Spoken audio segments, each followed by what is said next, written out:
What is up, everybody? Thank you for tuning in to Jody Out Loud with Sober Friends of NY's podcast. We have a little bit of a different special guest this week, a little bit different angle to look at things, a different perspective. We have Lisa, who has a member in her family, a loved one who struggles with addiction, and we have, of course, Janelle. Hey everyone. We haven't had anyone else on the podcast, even when we ran it last year. We've had people that have lost, family members to addiction. We also wanted people who have children, grandchildren, cousins, aunts who are currently in active addiction, because this realm is where we get to see how you're doing, Lisa, mentally and physically, right, with a loved one out there. It's days where we don't know what is going on, right? Because we worry, right, for our loved ones. And we want to ease your pain in some sort of way by you allowing you to speak your truth on Sober Friends NY.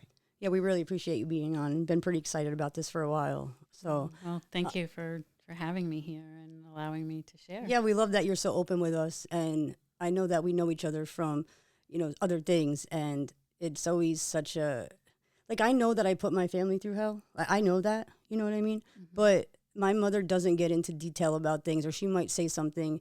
And so listening to you in other places, it just makes me really it really resonates. I really did that to my family too. I know exactly, well, I don't know exactly what you're going through. I'm my mother must have been going through the same thing of if right now at this moment, you don't know where your daughter is, correct? Right.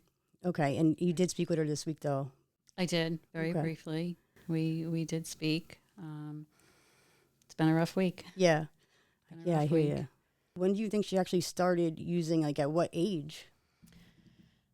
I was under the impression that it was about 5 or 6 years ago, but there was an occasion that my daughter and I did speak, and she did divulge to me that it was many years before that. In high school? Yes. Okay. And what was her drug of choice when she was younger? Do you know? Did she ever talk to you about it? I don't exactly know what it was when she was younger. Now it is heroin, fentanyl. Okay. Wow. So. And she went to treatment last year too, right? She did. She made it through treatment. She went to treatment. She left treatment. Wanted to come home, but I told her no. Right. You have to successfully complete a program, mm-hmm, and then you are more than welcome to come home. And she did. She did. I was bouncing off walls proud. She looked beautiful. There was a light in her that I hadn't seen for a very, very long time. Right. Very long time. And, when you don't eliminate people, places, and things, mm-hmm, it's very easy for the relapse to happen. Yeah, I agree 100%. That was always... From my understanding, anyway. From my opinion, from my own experience, that was my hardest thing, was to give up, was people, places, and things, because I'm all right, I went to rehab, I got clean, but all my friends use, right? So I'm I'm just going to hang out with them and not use. And I could do that for the first and second time, and then before I'm right back doing the same thing, until I understood and put that through my head, Jody, you're going to get clean. You better say goodbye to all them. I don't hate them. Right. I would never not say hi if I passed them. It's not their fault, because we're just sick people, trying to get better. Right. And even if they were on the same journey of getting clean at that moment, I just knew if I wanted to go back to what I was doing, that was the only, that's why, if I was hanging out with them people. And so once I realized that was it, and I didn't turn back to that, and like I said, I would see people out on the streets, I would say hello to them. I didn't hate them, but I would keep it moving, because my heart would start racing, and I'm oh my God, I don't want to do that, Right. You did bring up a good point, right? So it was you told her that if she can come home if she gets clean and completes a program. Right. So there's a really big, I don't want to say issue, but there's not a dilemma. What am I trying to say? Where a lot of parents ultimatum. No, not that necessarily what I was thinking, but a lot of parents are for, the enabling of, stopping the enabling, and a lot of parents are not. It goes both ways. So for me, I think my parents stop enabling me was the best thing they could have done. But I do know parents who, you know, they believe that that's the wrong thing to do. Like, why do you stop loving your child, or why would you turn them down? And it's not about not loving them. It's about, you know, letting them hit rock bottom. It's about letting them, you take the cushion from under their ass. You know what I mean? Right. They keep falling on a cushion.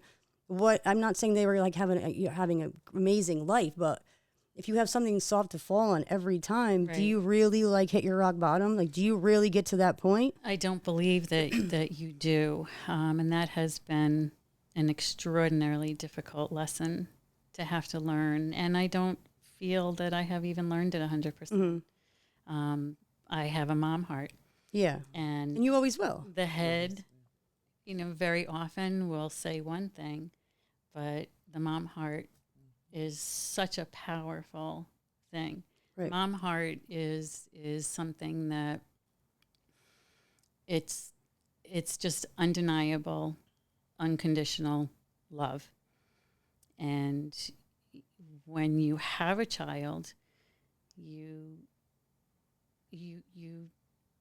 protect that child, Right. and you want to do everything in your power to not see them hurt Right. or upset or struggling. And when you have young children, you kiss a boo-boo and it gets better. Right. And we and can't do that mommy this has time. taken care of it.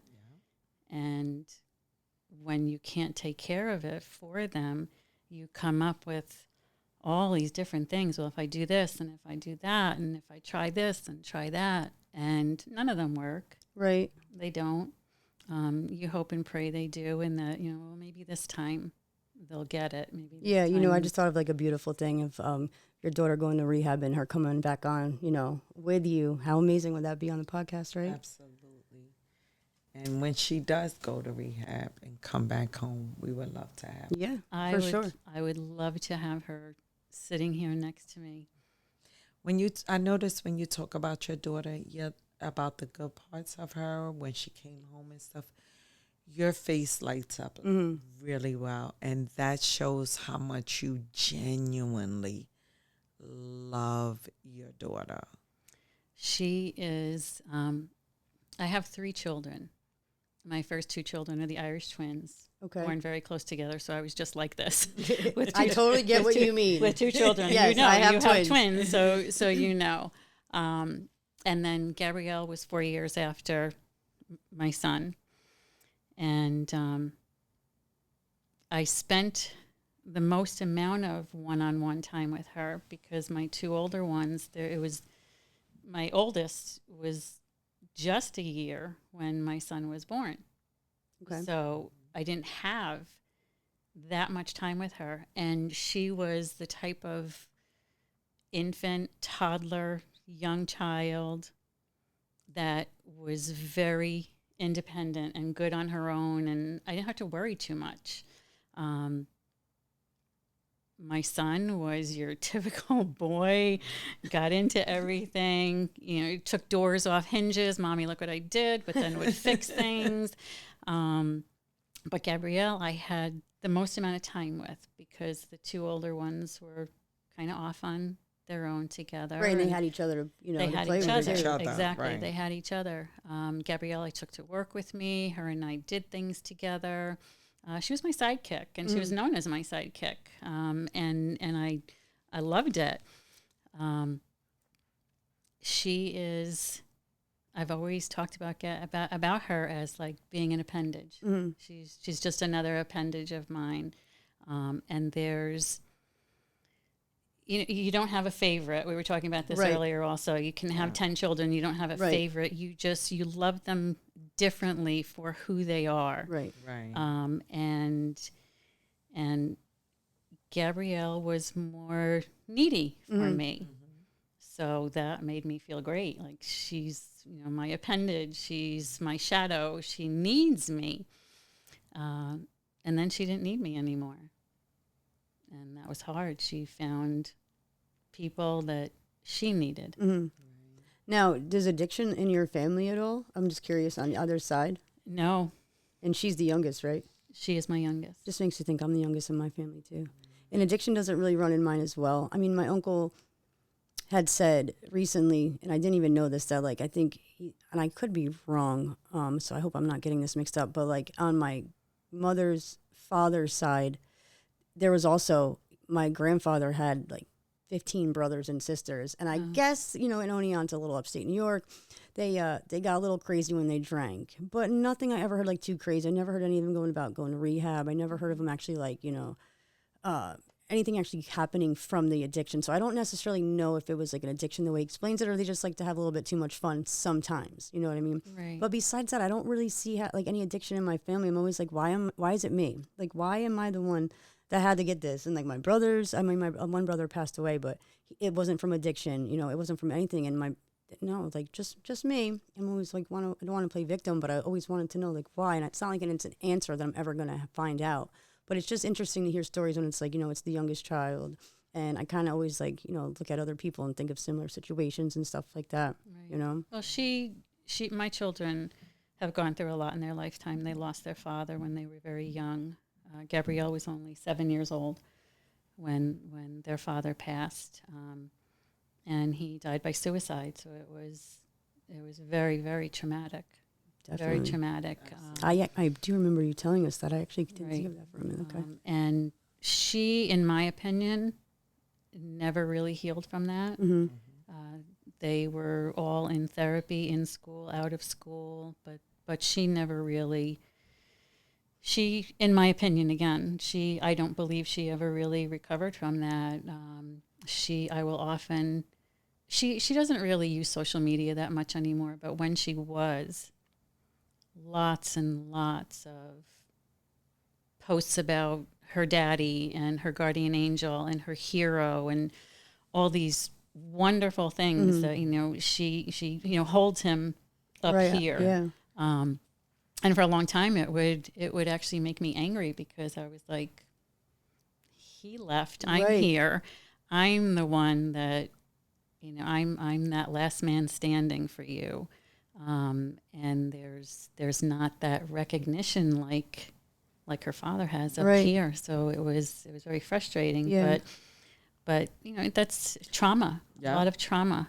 So unhealed trauma. I heard Yeah. you say that you did put her in therapy in school, and then I heard you say out Right. of school, which is very, very helpful with losing a parent by suicide, right? Because there's so many questions that you can't ask, right? It's not like he used drugs or he got hit by a car or anything. Right. It was something that he took his own life. Self-inflicted. Right? And a lot of that childhood trauma stems from they may have not gotten a good cry. She may somewhat remember the last thing she said to her dad. It could be some blaming, right? Well, it's funny that you say that, Janelle, because when he passed, she did have a lot of guilt because one of their last visits, we were separated at the time, never divorced, but we were separated.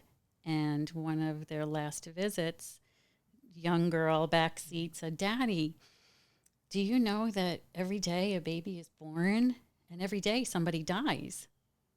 And That was the last conversation. That was the last conversation. that was So one of their last conversations. How long in did he the pass car. away after that? It wasn't long after that. Wow. So, you know, she a long time ago had said to me, you know, maybe if I didn't say that, you know, she blamed herself for quite a while. Whether she remembers that or not, I don't know. She was only 7, so I don't even know if she remembers that, and blames God. Yeah. So part of the grief stage is you do question whatever your spirituality is. That's part of grief, the anger, being able to cope, right? Without, even though y'all were separated, she knew there would be times where she would spend with her dad and not having that opportunity anymore. Now I'm just stuck with mom, right? A mom sidekick, love mom very much, but this the weekend I'm supposed to be at dad's. I guess someone told her your dad is your angel, and right now, if that's her belief, her dad could be following her around right now and just keeping her safe. So if she's looking to him as her guardian angel, he may just be Right. that and keeping her, even though she's not in a so good environment, right? But he's shielding her. You know, I firmly believe that somebody is definitely watching over her, whether it's her father or I have a very strong faith. And I pray for her all the time. My family prays for her all the time. But there have been times where she shouldn't be here anymore, and she still is. And that just tells me that, you know, she's got a purpose here. Yeah. She has been left here numerous times. Her job is not done here. And when I sit with all of you outside of here and I listen, I very often think, you know, that could be her. I want that to be her. I want her to be saying this. I want her to be saying that. So, you know, I remain hopeful because I need to for myself. Right, Absolutely. of course. I absolutely have to remain hopeful for myself. They always, you know, if there's breath, there is hope. Right. And I'm a firm believer in that. Do you have a tattoo or something like that? That says, while I breathe, I hope. There you Yeah. go. And I did not even know you had that. In Italian. Yes. I'm going to Italy in September. I just had to say that quick because you said it in Italian. And I can't wait. But anyhow. No, she's most definitely being guarded. She's being protected. I know she's not in the safest, but she is being protected. You keep praying. You keep having your village, which is your family, your friends, sober friends.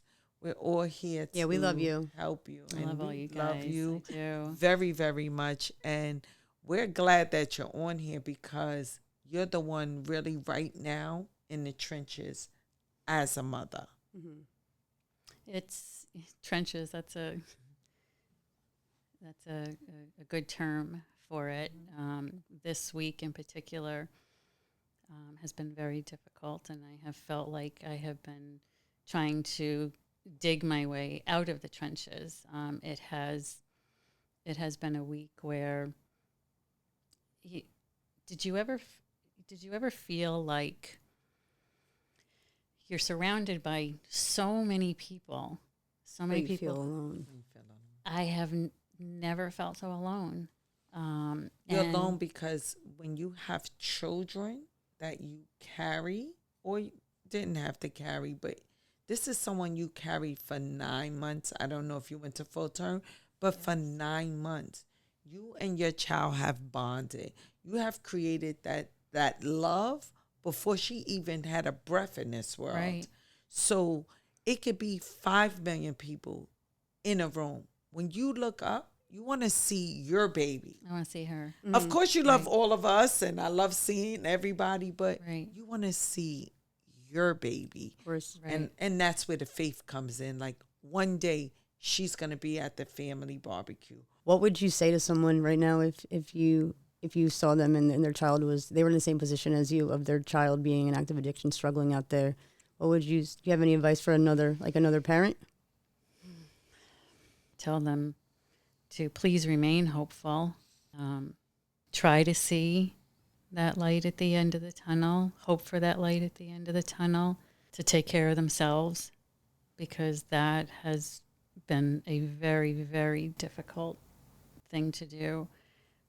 You lose yourself. It's very easy to lose yourself, and you're quite often alone. You know, you have support, but unless you are going through it, it's very difficult to understand.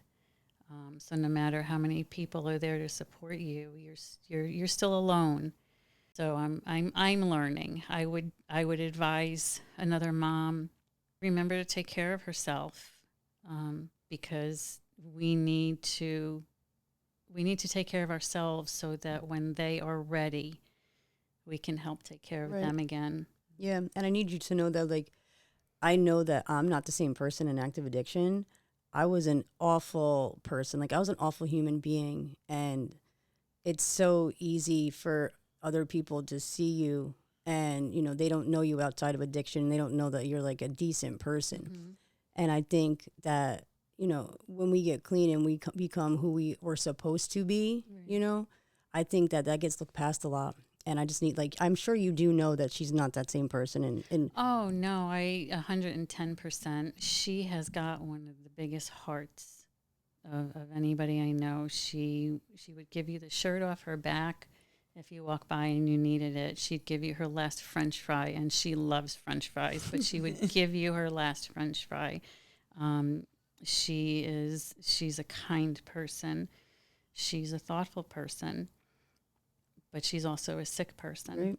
So I know that's not her. I know who my daughter is. I'm just waiting for her to come home. I want to have her back home. If you ever want us to go find her and to try to do an intervention, I'm totally down for it. And I know people are going to be like, you have to want it. You have to want to do it on your own.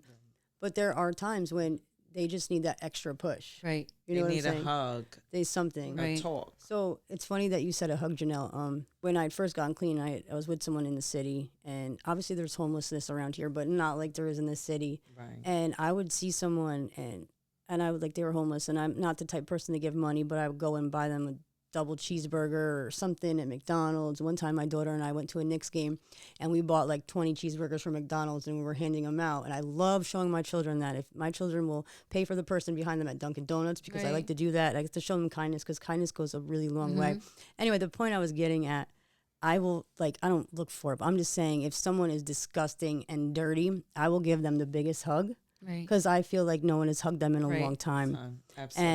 And I know it sounds awful, but like, the dirtier the better, because Right. I don't know, like, I actually saw someone at Walmart, it was probably like a year ago, and it was cold out, and I went and bought him food and hot coffee, and his nose was running, and he was older, and he was pretty gross, and I gave him the biggest hug, and in my mind I'm like, his snot is going on my shoulder right now. And I was thinking that, and it sounds awful, but I was like, I don't think anybody's hugged this guy in a really long Right. time, so I don't really care about that right now. You know what I'm Right. saying? I'm so happy to hear that you did that. It's not and all. I really am, because people only see the bad parts of somebody that's struggling. They're a piece of shit. They're stupid. They're mean. They're dirty. Thieves, everything. They're find the negative adjectives, and that's Yes. what's going to get thrown at them. They don't see, well, she was clean for a day. She was clean for 4 months. She was clean for 28 Right, days. they don't see that. They don't see that and remember those things. It's not about willpower, because something takes over them. Right. Absolutely. It's not, and it's you can have all the willpower in the world, but when you're that sick, you are taken over by the drug. You have The one disease of mission. addiction. Right. One mission every day, from the moment you Right. wake up or till you go to sleep or whatever. It is to find your next fix. Right. And Right. I was like, And that's what people remember. right. They're just looking for their next fix. Well, Right. they are, because of how sick they are. exactly. Because when they don't, they're really sick. Right. And I a really person sick. addicted to heroin, as you say, your daughter's addicted to heroin and fentanyl, they can't just wake up and say, I'm not going Right. to use no. the withdrawals, the pain. It can be very, very dangerous. It's not, oh, okay, they could just stop. Withdrawing off fentanyl or heroin has got to be The worst. the worst thing in the world. When I was using fentanyl, wasn't around much. It was just coming in. Nothing was laced. When my last year of using fentanyl was around, I remember it. If I couldn't get heroin, actually, I'm sorry, it was 2 years before I got clean, because I did heroin for a whole year before I went. MDMA and bath salts are actually what got me off of heroin and fentanyl. Like, so if we couldn't get, the H and they had fentanyl, we would get it. So, but like I said, we didn't have to worry about cocaine being laced or Molly. Nothing was laced. If I was getting fentanyl, it's because I knew I was buying it. Right. It's so crazy how in 8 years, how much things have changed. So now there's no more heroin on the streets. You're Right. not finding any heroin on the streets. Right, It's you're very finding hard fentanyl. to Right. get pure heroin. Nobody's selling pure heroin. Nobody's selling pure cocaine. Right. Everything now is laced. If your daughter happened to have been listening to this podcast, like someone says, I see your mom, what would you say to her? Everything I've been saying. the same things, how much I love her, how much I miss her. Not who she is now, Right. because that's not who she is. No. You miss your sidekick. I miss my sidekick. I do. I would tell her how much I love her. I would tell her how much I miss her. I would tell her how much I want her sitting here next to me, feeling good and looking beautiful and smiling and happy that she's feeling so well. Right. And I would hope that that's what she wants someday. I think she wants it. I think she does too. So I know that we have to wrap this up, but I think she wants it. If I think of anyway how I wanted to be clean. Right. And at the end, I wasn't taking anything for the last 2 years that was going to make me withdrawal. I didn't have to worry about getting sick. You sleep off methamphetamines and bath salts. A little depression kicks in, but you're not physically ill like you are off opiates. Right. I think she does not want to do this anymore. Yeah, right. I think she's very tired. That's what I know what I was going to say. It's when you are that far into an addiction, you don't really feel like you're worth it to get clean. Right. When you're so far into it, it's like you already kind of like, what is the point? You know, I should speak for myself. She has said you know, that before, though. It's like you don't think you have Right. a life that you're going to be able to actually live clean. Because this what they're doing is, as hard as it is, it's easier than what It is. they have It to is, do absolutely. to get It's more of to a job now. Right. Once Yes. you say active addiction, you're addicted. It's not fun no more. It's not fun using. Right. This is actually, I must go use. It's not like I want to use today and don't want to use tomorrow. It's I have to. Right. So she could be most definitely sick and tired. As many people as we speak with, a lot of them say, I really don't want to be out here. Right. You get sick She and tired of doesn't. being sick and tired. Right. It's and a real she thing. Yeah, has- they really she has said doesn't. that. And I hope that she gets the gift of desperation because I truly believe that's why I got clean. It's when Right. you're sick and tired of being sick and tired and you just like, you don't want to die anymore. You just actually really want to get clean. And if you can find like the little glimmer of hope Right. and like she sees that she's worth it and she can do it, you know, I But think that's what I'm trying to provide that Yeah. to her with, a text message each morning, something that is positive or uplifting, just to remind her of her worth, yeah, because she's not hearing those things out where she is. no, So, if she can hear it from someplace and just say it to herself over and over and believe over herself again and believe it, and start to believe it, then maybe that'll help. We do have to wrap it up. I don't know how long it's been. I appreciate you so much coming on I the appreciate podcast, you and I wanted to having get me into here. about like how the siblings, how like how it's affecting them, because I know that you said that she has a brother and sister that are older. Yeah. But maybe Would you be able to touch on that? That has been very, very difficult. They don't really want anything to do with her the way she is. So there is no communication. That is probably one of the hardest parts of all this for me. because they see you so consumed with her. They see me getting my hopes up, being let down, having spent money, over the years that, why are you doing that? Why are you doing that? I have the mom heart. I can't know that she's out in the snow. I can't know that she's starving. Those things. It's just hard. It's hard. They see with blinders on, and that's very easy to do. I can understand how and why. They want to see her happy and sober and healthy, of course, but until that happens, they don't think it's going to happen. And I can understand why they think that way too, because there's been the promises and the attempts at it, Right. but never any kind of. I see each attempt as success. They don't. It plants a seed regardless. Right. You know what I mean? And that is something that I learned a long time ago. At least, it's planting a seed. So, and Right. just for a little bit of hope shot here, I do know someone who had gotten clean on like their 25th rehab stay. Yeah. And it's possible, So. It's always possible. When I have friends who have gone through this for many more years than I have been going through it with her. And she's the one going through it. I'm going through the mom stuff.